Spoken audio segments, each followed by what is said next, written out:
전세가율이 점점점 상승하고 있다고 합니다. 전세가율이 올라가고 있다고 하면 딱 드는 생각은 전세 금액이 올라가고 있구나 라고 생각할 수 있지만, 전세가율은 분수로 계산되는 거기 때문에 분모에 해당되는 매매가가 낮아지면 전세가가 그대로라 하더라도 전세가율은 올라가게 됩니다. 그래서 전세가율이 올라갔다는 건 매매가가 내려갔을 수도 있겠구나, 또는 매매가는 상승하는데 전세가는 더 많이 오를 수도 있겠구나, 또는 매매가도 하락하고 전세가도 하락하는데 매매가가 더 많이 하락하게 되면 전세가율은 올라가게 됩니다. 이렇게 다양한 경우의 수들이 존재한다는 거죠. 따라서 전세가율만 보게 되면 전세가율이 올라가게 되면 전세가가 올라갔구나, 전세가율이 내려가게 되면 전세가가 내려갔구나, 이렇게 생각할 수 있기 때문에 앞으로 A세컨즈를 즐겨 입을 저 같은 경우는 전세가율의 변화보다는 전세가 그 자체의 변화를 봅니다. 전세가율이 떨어졌다고 해서 봤더니 오히려 전세가는 올라가고 있는 경우도 있고요. 전세가율이 떨어졌다고 해서 봤더니 전세가는 그대로인데 매매가가 올라서 그런 경우도 있고, 따라서 실거래가에 찍히는 매매가와 전세가가 가장 알기 쉽고 직관적인 데이터가 되는 겁니다. 제가 계속 말씀드리죠. 실거래가에 찍히는 매매가와 전세가, 그게 가장 정확한 데이터라고요.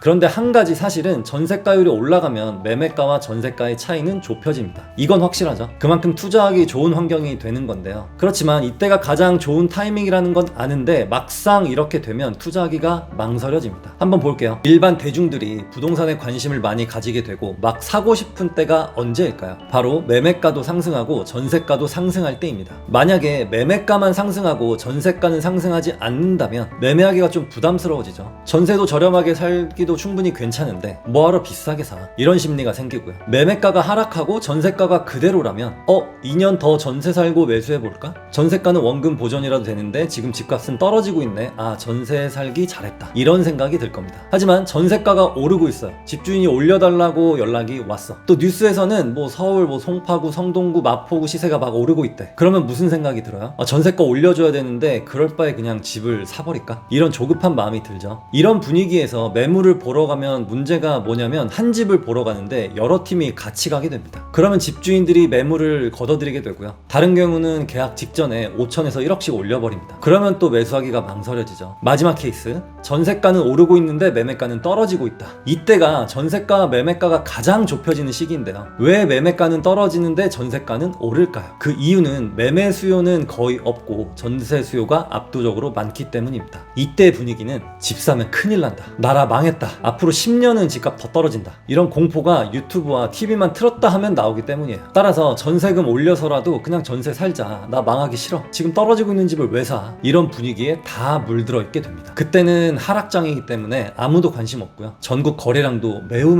적겠죠. 근데 우리는 뭘 해야 돼요? 움직여야 합니다. 저는 2009년부터 부동산을 시작했는데 그때가 하락장이었거든요. 그래서 하락장의 양면을 아주 잘 알고 있어요. 누구에게는 절망의 시기이지만 누구에게는 그 기회를 이용해서 점프할 수 있다는 것이에요. 제 영상을 보시는 분들은 하락장을 정말 잘 활용했으면 좋겠고요. 그 하락장은 퀀텀 점프를 할 수 있는 기회의 장이자 아무도 없는 호텔 뷔페에서 나 혼자 있다고 그렇게 생각을 해보시면 좋을 것 같아요. 즐기란 뜻입니다. 하지만 막상 하락장에 오게 되면 뭘 해야 될지 모르겠고 앞길이 막막하고 돈을 잃은 것 같아서 정말 답답하고 슬프고, 그렇지만 무주택자분들은 그때가 매수의 기회라는 거 아셨으면 좋겠고, 유주택자 같은 분들은 그때가 갈아타기의 적기라는 것을 꼭 기억하셨으면 좋겠습니다. 하락장은 갑자기 오거든요. 그래서 그때 내가 뭘 해야 될까, 이거를 미리 상상해 볼 필요가 있어요. 그럼 광역시 쪽으로 한번 볼게요. 저는 지금 부산이나 대구나 울산이나 더 떨어지기란 쉽지 않다고 봐요. 이미 큰 폭으로 하락을 했고요. 전세가가 받쳐주고 있기 때문에 괜찮다고 보지만 전세가율이 정말 너무 높은 80%, 90%가 되는 곳들은 오히려 조심을 하셔야 됩니다. 제가 예전에도 부산, 울산, 대구 이런 영상에서 언급드렸던 남들이 다 알고 누구나 좋아하는 그런 지역의 아파트들만 봐야 합니다. 전세가율이 80%, 90% 정도 이렇게 너무 높은 것은 투자 가치가 없기 때문에 아무도 투자를 안 하고 전세로 사는 거라는 거 꼭 이해하셨으면 좋겠고요. 정리하면 전세가율보다는 실거래가에 찍힌 전세가와 매매가 그 자체의 흐름을 보는 게 더 중요하다는 거, 그리고 전세가는 오르는데 매매가가 떨어질 때가 부의 사다리가 생기는 기회라는 거 꼭 기억하셨으면 좋겠습니다. 이 내용들은 나의 돈 많은 고등학교 친구와 김 부장에게 아주 정리가 잘 되어 있어요. 이 영상을 보시는 모든 분들 새해 복 많이 받으세요.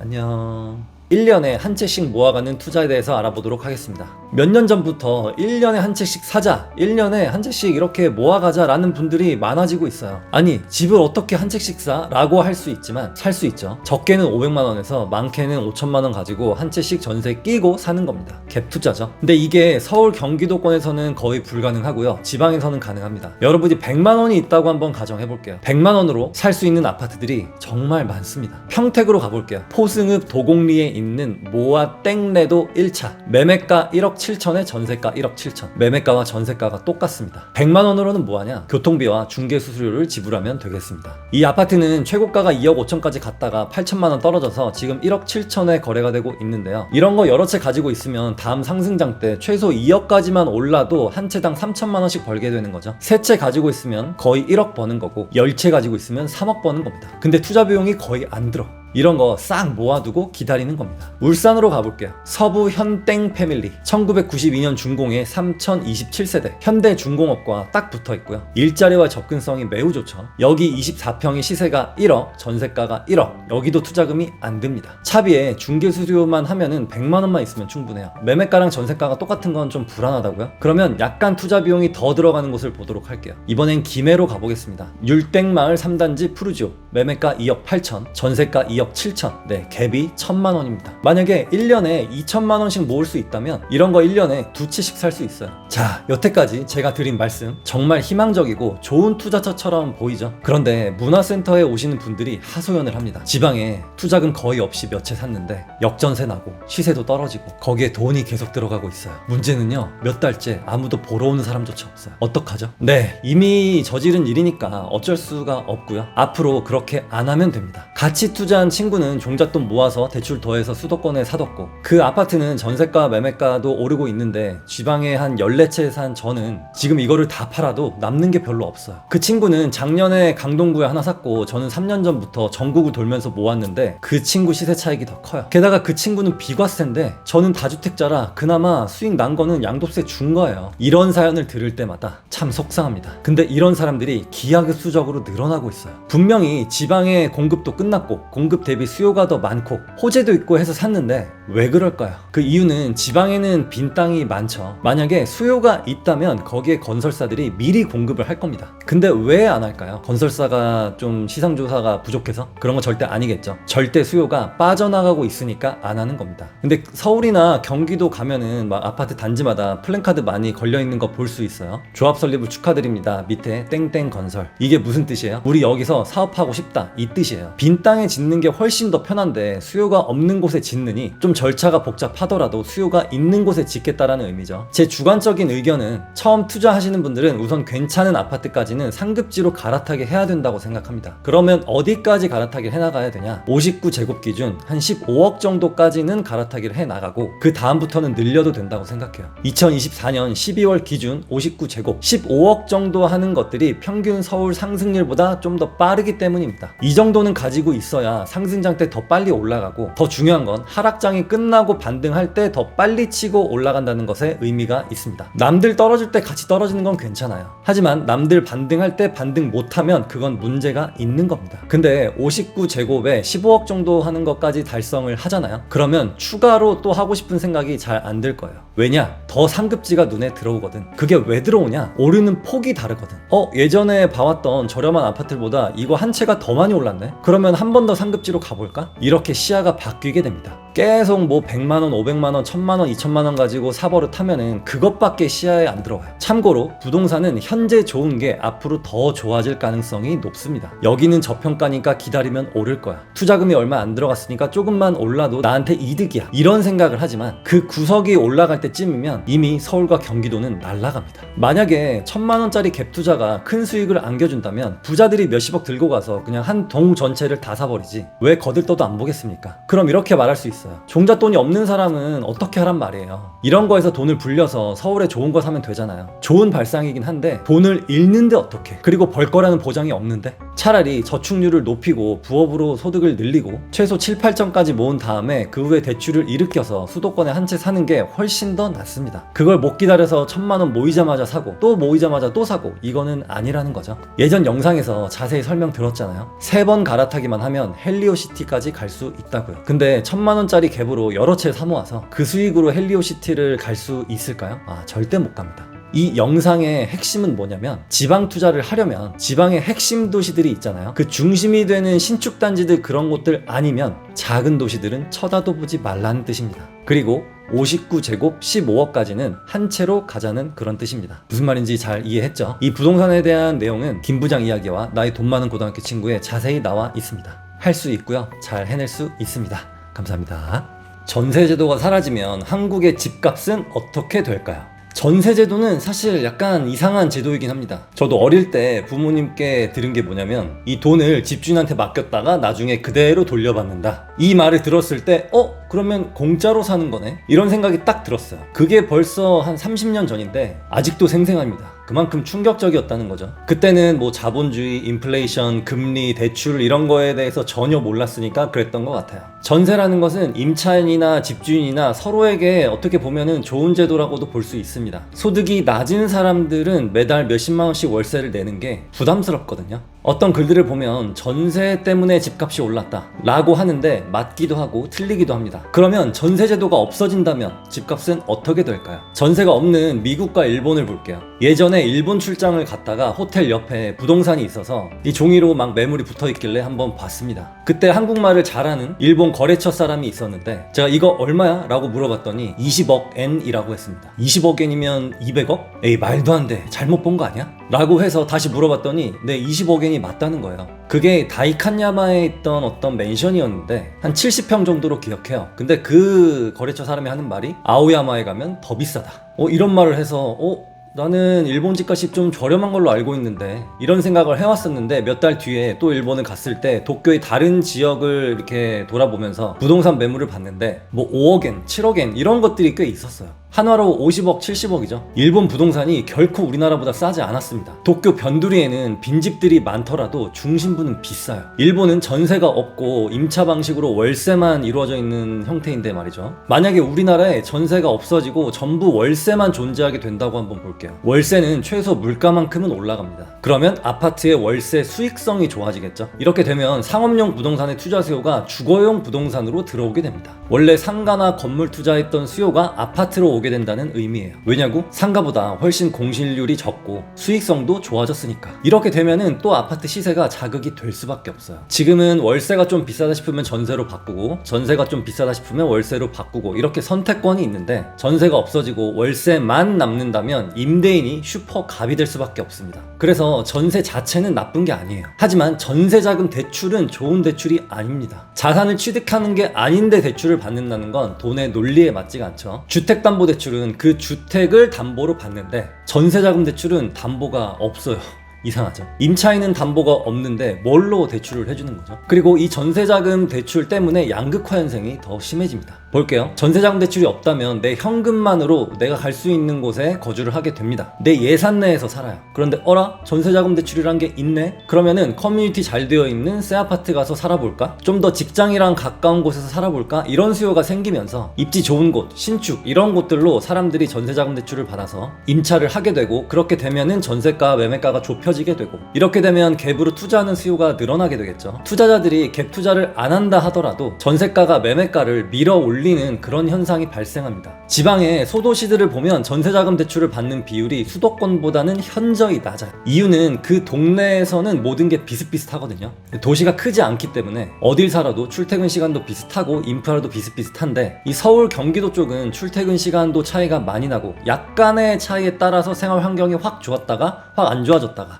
이렇게 되기 때문에 조금이라도 더 편하게 윤택하게 살기 위해서 전세자금 대출을 받아서 조금 더 좋은 곳으로 계속 가게 되는 겁니다. 이래서 양극화가 생기는 거예요. 이 사실은 이미 모두가 알고 있었어요. 아니 그러면 전세자금 대출을 딱 막으면 되잖아 라고 생각할 수 있죠. 그래서 그렇게 막으려고 시도했던 적이 있습니다. 그렇게 했더니 당장 재계약해야 할 사람들이 대출 연장을 하려고 봤더니 갑자기 은행에서 안 된대. 또는 대출 받아서 뭐 아이도 키우고 교통 좋은 곳에서 살려고 이사 계획을 세웠는데 갑자기 안 된대. 아니 아니 그동안 잘해주다가 왜 나만 할 때 안 해주는 거지? 이런 목소리가 한두 명이 아니라 수만 명, 수십만 명이었다는 거죠. 양도세, 취득세, 보유세 이런 것들을 건드리는 것보다, 즉 이미 집이 있는 유주택자를 건드리는 것보다 무주택자들이 이용하고 있는 전세자금 대출을 건드리는 게 훨씬 더 반발력이 큽니다. 우리는 집도 없는데 대출까지 건드리면 어쩌라는 거야? 어디서 살라는 거야? 이렇게 바로 항의가 쏟아지기 때문인데요. 그래서 정부에서도 바로 없던 일로 하고 다시 전세자금 대출을 해주고 있습니다. 전세자금 대출은 뭐 그렇다 쳐도 또 하나의 문제점이 전세 보증을 나라에서 해주고 있다는 건데요. 이건 정말 이상한 거죠. 우리의 세금이 좀 이상하게 엉뚱하게 쓰이는 그런 느낌이 드는데요. 이 부분은 개선이 되어야 할 것 같아요. 집주인이 임차인의 보증금을 못 돌려주는 상황인데 이걸 왜 세금으로 해야 되는지 이해가 잘 안 가죠. 만약에 집주인이 보증금을 못 돌려준다. 예를 들어 집값이 KB 시세로 10억인데 집주인이 못 돌려주는 전세금이 3억이라고 해볼게요. 그러면 그 집의 3억만큼의 비율인 30%를 지분으로 준다. 그리고 몇 달 안에 매도를 해서 지분만큼 나눠 갖는다. 뭐 이런 식의 법안이 있어야 할 것 같아요. 만약에 계속 전세 보증금을 세금으로 떼우게 되면 나라만 힘들어집니다. 직장인들 아시죠? 월급 들어올 때마다 세금 꽤 많이 나가는 거. 자영업자들도 알 겁니다. 세금 내고 나니까 남는 게 없더라. 이게 현실입니다. 따라서 전세 제도는 잘 활용하면 매달 나가는 돈 없이 거주할 수 있는 기회가 생기는데요. 하지만 전세자금 대출을 받는 건 한번 곰곰이 생각해 보셨으면 좋겠어요. 그리고 무엇보다 정부에서 보증 서는 건 좀 아닌 것 같아요. 뭐 제가 이런 말 한다고 어떤 법안이 발의되고 이런 건 아니겠지만 이런 작은 목소리들이 모이고 모이면 또 어찌 될 수도 있지 않겠습니까? 날이 추워졌습니다. 핸드크림과 선크림 꼭 바르시고 립밤도 바르시고,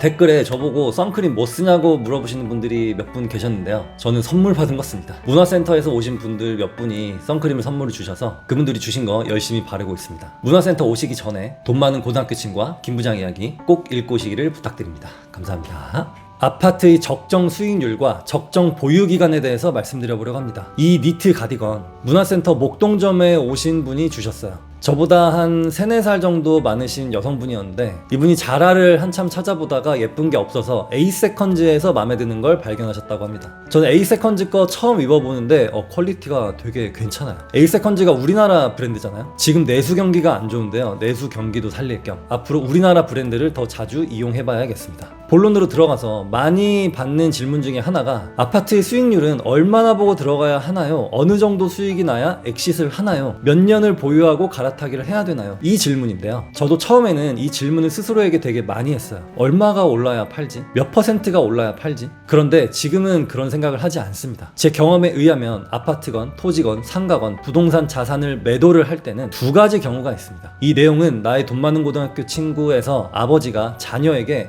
속초에서 이 조언을 해주는 장면이 있는데 그 내용과도 연결이 됩니다. 첫 번째는 현금이 필요할 때입니다. 급하게 돈이 필요할 때 그때 매도하는 거고요. 두 번째는 이게 더 중요한데요. 더 좋은 매물을 발견했을 때입니다. 내가 어떤 아파트를 샀어요. 근데 이게 시세가 지지부진해. 그런데 공부를 하다 보니까 같은 투자금으로 더 미래 가치가 있는 동네를 발견했다면 뭐 주변에 재개발도 많이 하고 새로 지하철도 들어오고 이런 곳이 있다면은 갈아타기를 해야겠죠. 또 다른 경우는 내가 아파트를 한 채 사고 2, 3년이 지나고 나서 돈을 좀 모았어. 상급지로 한번 갈아타기 하고 싶은데 이걸 언제 팔아야 되냐라고 고민이 될 텐데 심플합니다. 평소에 나던 가격 차이보다 줄었을 때 팔고 가는 거예요. 평소에 예를 들어서 5억 차이를 쭉 유지해왔는데 어느 날 보니까 3억 5천으로 줄었다면 그때 갈아타기 하는 겁니다. 어떤 분들은 나는 이거를 15% 수익률을 보면은 매도할 거야 라고 하지만 예상치 못한 하락장에 와서 그 15%를 달성하는 데까지 시간이 꽤나 걸릴 수도 있고요. 반대로 상승장이 빨리 와서 생각하는 것보다 더 빨리 15%를 달성할 수 있게 됩니다. 근데 내가 예를 들어서 10억짜리 아파트를 한 채 샀어요. 취득세, 부대비용 해서 3천만 원 정도의 추가 비용이 들어갔다고 해볼게요. 그럼 나는 10억짜리 아파트를 산 게 아니고 10억 3천만 원짜리를 산 거죠. 근데 사자마자 6개월 뒤에 상승장이 와서 12억 5천이 되었어. 그러면 15%를 달성했으니까 매도할 건가요? 비과세 요건도 있고 취득세와 부대비용까지 생각하면 팔면 안 되는 겁니다. 이 부동산 자산이라는 것은 최소 보유기간이라는 게 있어요. 양도세 이런 걸 떠나서 취득세가 비싸기 때문에 1,000만 원에 1년 보유 이 정도로 계산하면 좋을 것 같습니다. 예를 들어서 3,000만 원의 취득세를 냈다면 최소 3년 정도는 보유했으면 좋겠다는 거죠. 이걸 계속 샀다 팔았다 하면은 세금만 나가고 남는 게 없을 수도 있습니다. 2,000만 원의 취득세를 냈다면 최소 2년은 보유하면 좋겠죠. 물론 이거는 저의 개인적인 의견입니다. 저의 기준이기 때문에 꼭 정답은 없어요. 다른 케이스는 이 취득세 1년에 1,000만 원 이 기준을 무시할 수 있는 상황은 아까 말씀드렸던 대로 상급지와 내 아파트의 시세가 취득세를 훨씬 뛰어넘을 정도로 확 좁혀졌을 때 그때고요. 근데 댓글에 하락장에는 내 거에 안 팔리는데 어떡하죠? 라고 하는데 그래서 황금성을 제가 계속 강조드리는 겁니다. 황금성이 좋지 않으면 하락장 때 갈아타기 못해요. 그런 것들은 여러분들이 매수하면 안 되겠죠. 1주택자분들이 많이 실수하는 게 뭐냐면 일단 팔고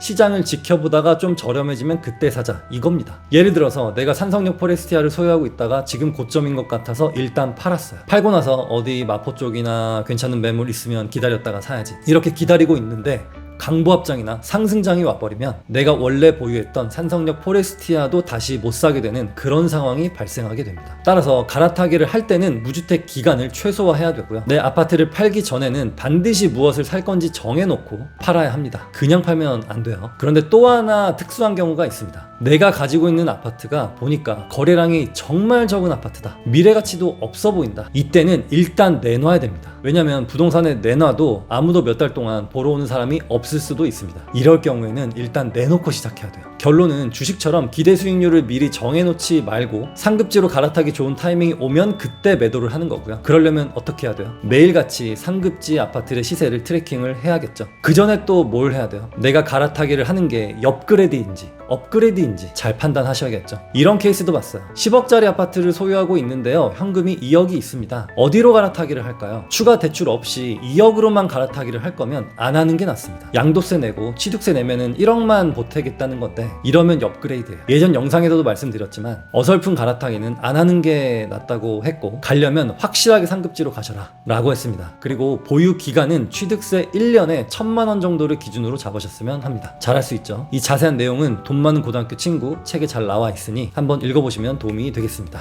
감사합니다. 부동산 투자를 처음부터 다시 시작한다면 무엇부터 어떻게 해야 될지에 대해서 말씀드려 보려고 합니다. 제가 지금까지 어떻게 투자해왔는지는 김 부장 이야기 송과장 편에 아주 자세하게 나와 있습니다. 그 책에 나와 있는 대로 토지 투자를 먼저 했고요. 그 다음 아파트, 건물, 상가, 그리고 추가로 달러, 엔화 이렇게 했는데요. 다시 지금의 지식을 가지고 사회 초년생으로 돌아가면 어떻게 무엇부터 할 건지에 대해서 물어보시는 분들이 꽤 많으셨어요. 다시 처음으로 돌아간다면 저는 토지 말고 아파트 먼저 하겠습니다. 이유는 부동산이라는 것은 자산 중에 황금성이 좋은 편이 아니에요. 주식은 사실 바로 팔리잖아요. 또 주식을 사고 팔 때 우리가 무슨 계약서를 쓰거나 중도금을 주거나 이런 거 없죠. 하지만 부동산은 계약서를 써야 하고 이사 날짜도 맞춰야 되고 집도 실제로 봐야 되고 이렇기 때문에 황금성이 낮아요. 무엇보다 절대 금액이 비싼 게 가장 큰 이유가 되겠습니다. 이 부동산이라는 자산 중에서도 토지는 아파트보다 훨씬 황금성이 떨어져요. 이게 첫 번째 이유입니다. 아파트를 잘못 샀다고 가정해볼게요. 시세를 낮추면 내가 손해를 보더라도 팔리긴 합니다. 그런데 이 땅은 시세를 아무리 낮춰도 안 팔려요. 보러 오는 사람조차 없습니다. 그러면 다음 투자가 어려워지겠죠. 재정적으로도 그렇고 정신적으로도 그렇고 나는 부동산 하면 안 되나 봐. 나는 망했어. 이렇게 마인드가 바뀌어버릴 수 있기 때문에 더 그렇습니다. 두 번째 이유는 레버리지적인 측면입니다. 토지는 전세가 없어요. 내 종잣돈과 대출금으로만 사야 되는 거기 때문에 전세금이라는 무료 대출을 이용할 수가 없습니다. 대신에 좋은 점은 거기서 농사짓는 쌀이 일부 나에게 들어옵니다. 그거 제가 다 먹을까요? 못 먹죠. 그 못 먹은 쌀들을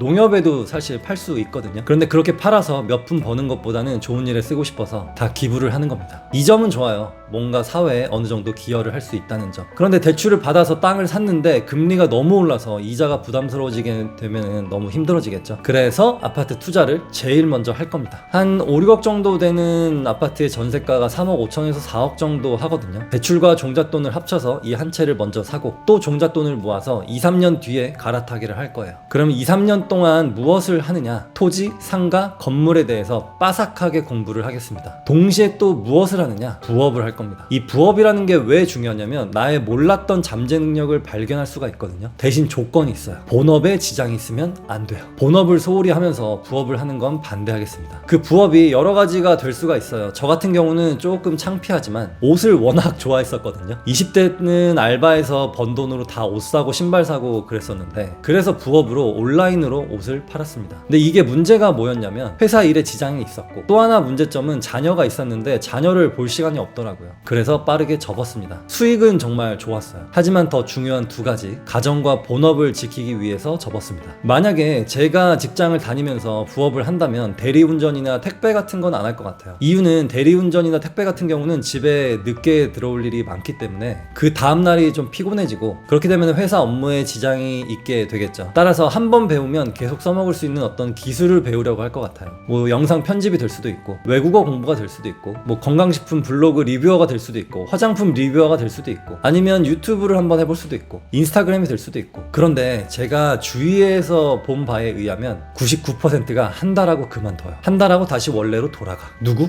너 말이야. 너 찔리지? 근데 그렇게 시도했다는 것 자체가 대단한 겁니다. 시도 안 하는 사람들이 한 95%거든요. 원래 여러분들이 해보고 싶었던 거, 또는 하다가 그만뒀던 거, 그게 뭐가 됐든 한번 해보세요. 대신에 처음부터 에너지를 막 폭발시키는 게 아니라 서서히 끌어올려서 쭉 오래 했으면 좋겠습니다. 그러면서 아파트를 한번 갈아타게 하고 본격적으로 어느 지역의 토지가 매력적인가를 직접 보러 다니겠습니다. 토지는 아파트처럼 상승장의 시세가 다 같이 올라가고 그러지 않아요. 한동안 잠잠하다가 어느 순간에 쭉 올라가게 됩니다. 그 잠잠한 기간이 생각보다 길어질 수도 있고 짧을 수도 있어요. 그렇게 아파트 하나와 토지 하나를 매수할 텐데, 토지 하나 매수하잖아요. 그러면 건물들이 눈에 들어오기 시작합니다. 엄청 대단한 그런 빌딩 말고 조그만 꼬마 빌딩, 그런 거 있죠. 그 꼬마 빌딩들을 보러 다니기 시작하면 또 다른 시야가 생겨요. 상권, 입지, 건축법, 유동 인구, 동선, 임대료 등등 더 넓은 세상의 부동산 세계가 펼쳐지게 됩니다. 그렇게 시야를 넓혀가면서 직장은 그대로 다니는 거예요. 또 하나 주의점은, 직장을 다니면서 더 높은 연봉의 직장은 있을까? 이거는 별로 안 찾을 것 같아요. 제가 한 직장에서 13년 동안 다닌 건 정말 잘한 일인 것 같거든요. 왜냐, 직장을 옮기는 게 나쁜 건 아니지만 저는 회사 일은 회사 일대로 집중하면서 이직에 쓸 그 에너지를 저의 기회의 씨앗을 뿌리는데 쓸 겁니다. 아까 말씀드렸던 부업과 공부겠죠. 이직하는 게 엄청난 에너지를 쓰고 또 새로 적응해야 되는 그 시간과 힘을 더 본질적인 것에 쓰겠다는 겁니다. 근데 원래 연봉이 뭐 4천만 원 받다가 8천만 원 주는 곳이 있다, 이러면 이직을 하는 게 맞겠죠. 그리고 진짜 내가 원하는 회사, 원하는 업무가 있다면 가는 게 맞습니다. 왜냐? 본업이 즐거우면 인생이 더 즐거워지거든요. 그러면 그 분야에서 두각을 또 나타낼 수도 있어요. 그런데 1,000만 원, 2,000만 원 더 받자고 이직하는 건 별 의미가 없습니다. 나중 되면은 다 똑같아. 제가 통계학을 전공했지만 복수 전공으로 경제학도 했는데요. 그 경제학에서 수요 공급 곡선을 정말 많이 그리는데, 뭔가 이루고 잘 해내기 위한 여러 가지 그래프들을 머릿속으로 몇 개 그려봤습니다. X축은 물리적인 시간, Y축은 무언가를 시도하는 시간. 본업 말고 뭔가를 계속 시도해보는 거예요.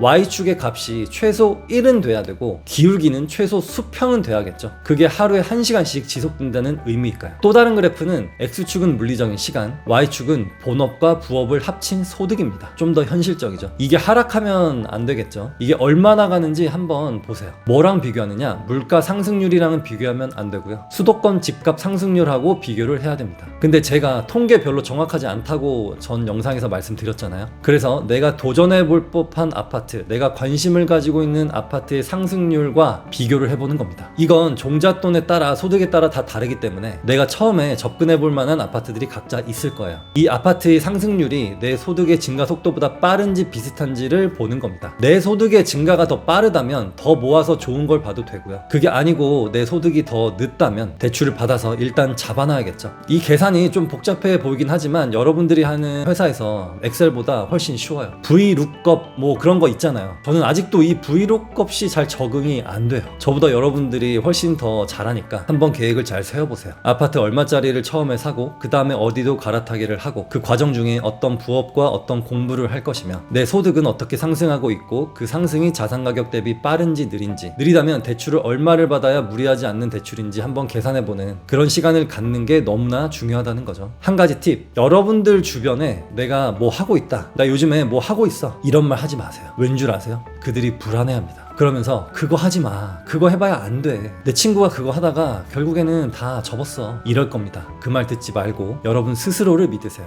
잘할 수 있죠. 제가 어떻게 2009년부터 투자를 해왔는지는 김 부장 이야기에 잘 나와 있습니다. 여러분들의 멋진 경제적 자유를 응원합니다. 감사합니다. 부동산 하락장이 올 가능성에 대해서 얘기해 보려고 합니다. 어머, 저 남자 얼굴에 찰떡 아이스를 문질렀네 에서 저 남자를 담당하고 있는 송희구입니다. 찰떡 아이스라는 떡 아이스크림 아시나요? 요즘 잘 안 보이더라고요. 아마도 30살 이상이신 분들은 한 번쯤은 다 드셔보셨을 겁니다. 그 아이스크림에 하얀 가루가 붙어 있는데 이걸 먹다 보면은 막 그 가루가 입 주변에 묻어요. 저희 어머니가 정말 자주 사주셨는데 이제는 제가 제 자녀에게 사주고 있네요. 그런데 제 얼굴이 왜 찰떡 아이스 가루를 문지른 것처럼 보이느냐? 바로 선크림 때문입니다. 여러분들, 여름이 끝났다고 해서 선크림 소홀하면 안 돼요. 약간 과하다 싶을 정도로 꼭 바르셨으면 합니다. 특히 남성분들 잘 안 바르시는데요, 꼭 바르시길 바랍니다. 요즘에 바람이 불고 있습니다.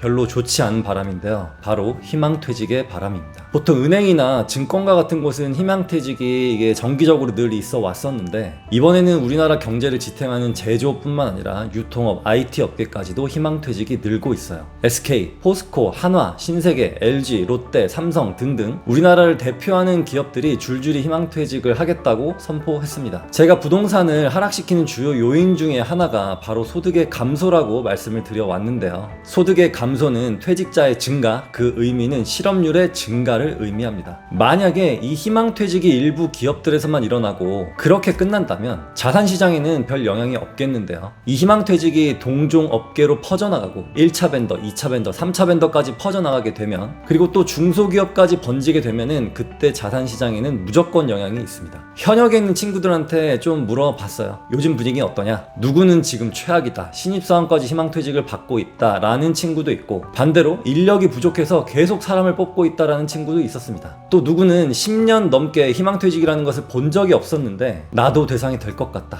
또 누구는 늘 해왔던 거다, 이 시기만 지나면 또 잠잠해진다, 이렇게 대답을 했거든요. 당연히 업종마다 회사마다 사정이 달라서 다 다르겠지만 과거에 정기적으로 해왔던 희망퇴직 권고사직의 규모보다는 조금 더 크다는 그런 느낌을 받고 있어요. 21년도와 22년도에 큰 폭의 하락이 있었는데, 그 하락이 있고 전혀 반등을 하지 않은 상태에서 실업률이 높아진다면 사실 거기서 더 이상 떨어지기는 쉽지 않거든요. 하지만 23년 초부터 현재까지 반등을 많이 했죠. 그래서 실업률의 증가가 현실화가 된다면 하락을 할 수밖에 없습니다. 가설을 두 가지 세워볼게요. 첫 번째 가설은 실업률이 증가해서 매매가 전체가 떨어진다. 두 번째 가설은 실업률이 번지지 않고 해당 회사들에만 국한되어서 희망퇴직이 진행된다. 이 두 가지 경우인데요, 실업률이 증가해서 집값이 떨어지게 되면 얼마나 떨어질까요? 저는 최대 낙폭이 2023년 1월 수준이라고 봅니다. 그 이하로는 더 떨어지기 어려울 것 같은 그런 개인적인 생각이 있고요. 누구는 2015년, 2017년까지 떨어진다고 하는데 그거는 불가능하다고 보고 있어요. 그 이유는 공사비 증가와 물가 상승 때문입니다. 그렇다면 그 기간은 얼마 정도 될까? 한 2, 3년은 가지 않을까 싶어요. 실업률이 다시 회복되는 데는 시간이 좀 필요하거든요. 그래서 단기적 반등보다는 실업률에 의한 하락장은 생각보다 오래 갈 수밖에 없습니다. 두 번째 가설, 희망퇴직이 몇몇 회사들에서만 진행되다 보니까 이 전국적인 실업률에 별 영향이 없더라. 이럴 때는 지금과 같은 시장이 이어지다가 수요 공급과 전세가의 방향, 그리고 심리에 따라 상승이냐 하락이냐가 정해지겠죠. 이렇게 실업률의 변화가 거의 없다면 중간급지는 최소한 인플레이션 정도의 상승을 하겠고요, 좀 상급지로 여겨지는 곳들은 그것보다 더 많은 상승을 하겠죠. 여러분이 다니고 있는 회사의 분위기는 어떤가요? 뒤숭숭한가요? 아니면 평소랑 뭐 비슷비슷한가요? 여러분의 회사 분위기를 댓글로 적어주시면 정말 감사하겠습니다. 하락 요인이 또 뭐가 있을까요? 입주 물량이 엄청 많으면 전세가가 내려가서 시세도 자극할 수 있는데 공급이 없다는 말 많이 들어보셨죠? 그래서 올림픽파크 포레온 전세 시세조차 지금 저렴하지 않습니다. 왜? 공급 자체가 너무 없기 때문이에요. 그리고 대출이자가 버티기 힘든가? 이것도 아닙니다. 뉴스에는 영끌족이라고 비아냥거리지만 사실 영끌한 사람은 생각보다 별로 없어요. 이유는 은행에서 대출을 잘 안 해주기 때문입니다. 또 하나, 집주인들이 급한가? 이것도 보셔야 되는데요, 지금 집주인들은 별로 급하지가 않은 것 같아요. 특히 상급지일수록 더 느긋합니다. 반대로 하급지, 전혀 오르지 않은 곳의 집주인들은 빨리 갈아타기로 하고 싶어 하고 있어요. 그래서 하급지의 집주인들은 조금 급한 마음이 있긴 합니다. 그렇게 되면은 하급지의 시세는 더 내려가겠죠. 이렇게 양극화가 진행되는 겁니다. 문화센터에서 공통적으로 받는 질문이 있어요. 지금 살까요? 기다릴까요? 이건데요, 저는 사실 시기를 정해드리지는 못합니다. 이유는 각자의 종잣돈과 시급성이 다 다르고 미래를 예측하기란 쉽지 않기 때문인데요. 그래도 좀 예측을 해보자면은 대기업의 희망퇴직이 얼마나 진행이 될지, 이게 중견 중소기업으로까지 퍼져갈지, 이거를 예측해 본다면 부동산 시장의 방향을 예측하기가 수월할 겁니다. 저도 이 부분은 계속 업데이트를 할 예정이고요. 하락기이건 상승기이건 무리하지 않는 선에서 내가 살 수 있는 아파트 중에 가장 좋은 매물을 선택하는 게 부동산 투자의 기본이자 핵심이라는 것을 기억하셨으면 좋겠어요. 비싼 시점에서 뭐 살 수는 있어요. 하지만 하락장이 끝나고 남들 반등할 때는 내 물건도 같이 반등해야 된다는 것을 선택해야 된다는 게 이번 영상의 포인트입니다. 같이 고점에 샀는데 누구는 거의 회복했고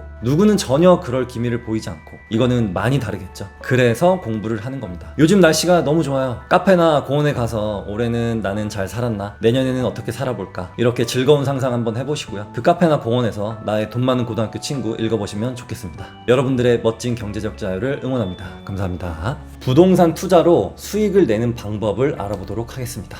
카페에 가면 그 카페의 분위기나 커피 맛을 음미하기보다는 이 건물의 입지와 황금성은 어떤지, 월세는 얼마인지부터 추측해보는 사람 송이구입니다. 피곤하죠? 근데 저는 이게 습관이 들어서 재밌습니다. 여러분들도 음식점이나 어디 회사 같은데 방문하게 되면 이 땅의 가치는 얼마나 할까, 임대료는 얼마나 할까 생각해보는 것도 쏠쏠한 재미가 있어요. 이런 습관들이 쌓여서 부동산 인사이트라는 게 생기는 거겠죠. 부동산 투자를 하면서 여러분들이 알았으면 하는 사소하지만 그래도 중요한 부분들에 대해서 말씀드리려고 합니다. 첫 번째, 거시경제, 해외 상황, 국내 증시, 환율, 금리, 이런 것도 물론 중요하긴 한데 현장 상황이 더 중요합니다. 부동산에 갔는데 뭐 좀 썰렁하다라든지, 아니면 집을 하나 보러 갔는데 여러 팀이 막 같이 우르르 몰려간다든지, 이런 분위기가 더 중요한 거죠. 작년에 무슨 일이 있었나요? 이스라엘 전쟁한다고, 러시아랑 우크라이나랑 막 전쟁한다고, 또 달러 막 쭉 오른다고, 그만큼 원화 가치가 떨어졌다고 우리나라 부동산에 무슨 일이 있었나요? 아무 일도 없었죠. 전혀 무관하다는 뜻입니다. 올해 2분기와 3분기 동안 무섭게 올랐는데 지금은 살짝 조용해졌죠. 왜일까요? 대출 규제 때문에? 그 영향도 있긴 있습니다만 가장 중요한 팩트는 단기간에 너무 많이 올라서 그래요. 제가 이전 영상에서도 몇 번 말씀드렸습니다.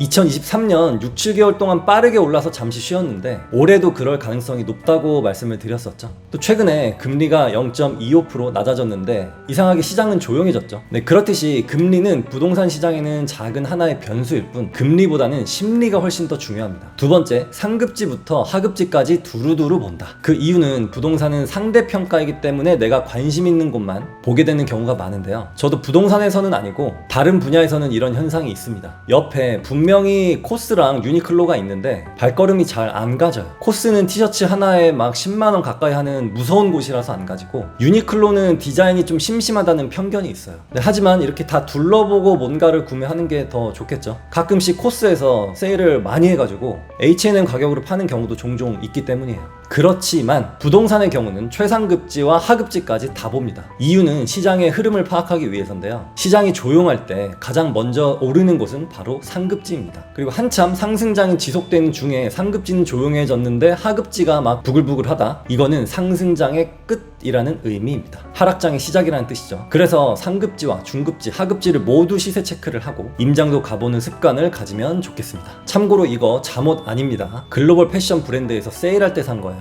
두 번째, 플랜 B를 세운다. 애호개역 주변 신축 단지를 보던 사람들은 다음으로는 과연 어디를 볼까? 아마도 상황심리역 주변을 보지 않을까? 아니면은 가락동, 송파동 준신축, 구축 단지들을 보지 않을까? 이런 예측을 해보는 겁니다. 나름 시세 정리를 해보는 거죠. 구 단위로 하는 것은 아무 의미가 없습니다. 같은 구 내에서도 시세가 두세 배 넘게 차이 나기 때문에 구별로 보는 건 추천드리지 않고요. 동별로 보는 것도 사실 의미가 없고 단지가 모여있는 그 권역별로 보는 게 더 맞아요. 디지털 미디어 시티역 주변은 은평구, 마포구, 서대문구로 이루어져 있습니다. 여기를 무슨 구로 하기에는 좀 애매하죠. 그래서 DMC 권역이라고 하는 게 맞아요. 위례도 하남과 송파, 성남이 섞여 있기 때문에 여기를 송파구다, 뭐 하남시다 라고 하기보다는 그냥 뭉뚱그려서 위례로 하는 겁니다. 따라서 그 권역별로 시세를 판단하셨으면 좋겠어요. 만약에 나 애호개역 주변 사고 싶었는데 놓쳤어, 끝났어, 망했어, 이게 아니고 그러면은 광흥창역을 봐야겠다, 또는 성동구에 있는 텐질이나 센트라스를 봐야겠다, 이렇게 플랜 B를 세울 필요가 있다는 겁니다. 세 번째, 상승장이 오면은 무엇을 할 것인지, 하락장에는 무엇을 할 것인지, 보합장에는 무엇을 할 것인지 계획을 세우는 겁니다. 하락장에는 명확해요. 1주택자들은 무조건 상급지로 갈아타기를 하셔야 되고요. 보합장에는 이 보합장이 끝나면 하락으로 갈 것인지 상승으로 갈 것인지 어떤 방향으로 갈 것인지 예측을 해볼 필요가 있겠습니다. 그래서 그에 맞게 대응을 하면 되겠죠. 네 번째, 방향성을 정한다. 중급지나 중상급지 두 채 전략으로 갈 것인지 아니면 최상급지 한 채 전략으로 갈 것인지 정해보는 겁니다. 단 하급지 여러 채는 안 돼요. 저렴한 거 모아가는 시대는 이제는 끝났고 앞으로도 세금 규제는 지속될 거라고 봐요. 반대로 좋은 거는 쭉 가지고 가는 게 좋습니다. 좋은 거 가지고 계신 분들이 더 좋은 걸로 갈아타기 하는 경우가 있는데요. 어설픈 갈아타기는 취득세, 양도세, 중개수수료 등등 비용 낭비일 뿐입니다. 그리고 두 채를 팔아서 한 채를 사려는 분들도 있는데 이때는 선택을 잘 하셔야 돼요. 그 한 채가 두 채보다 더 자산 가치와 미래 가치가 높아야 합니다. 다섯 번째, 모든 결정은 내가 한다. 남에게 물어볼 수는 있지만 결정을 그들한테 미루지는 마세요. 모든 결정과 책임은 내가 지는 겁니다. 특히나 부모님이 부동산으로 큰 자산을 일구지 않았더라면 부모님 말씀 듣지 마세요. 여러분이 더 똑똑합니다. 또 마찬가지로 주변 사람들, 친구나 회사 동료들이 부동산 자산가가 아니라면 그 사람 말은 참고만 할 뿐 귀담아 듣지는 마세요. 여러분이 더 똑똑합니다. 여러분 스스로를 믿으시고 객관적인 시선을 유지하고 부동산의 본질은 무엇인지 기억을 하고 잡음들은 다 차단하셨으면 좋겠어요. 부동산 투자책을 추천해 달라고 하시는데 이거 김부장 이야기 보면 좋겠죠. 딱 1세만 찍은 이 검은색 김부장 이야기 합본어는 오프라인에는 거의 없어요. 왜냐면 이 한 권의 원가가 상당히 높기 때문에 서점에 있다가 혹시나 좀 손상이 된다면 서점 측에서는 손해가 아주 크거든요. 그래서 온라인에 있고요. 그리고 또 다른 책은 나의 돈 많은 고등학교 친구 아시죠? 네, 오늘도 여러분들의 멋진 경제적 자유를 응원합니다. 감사합니다.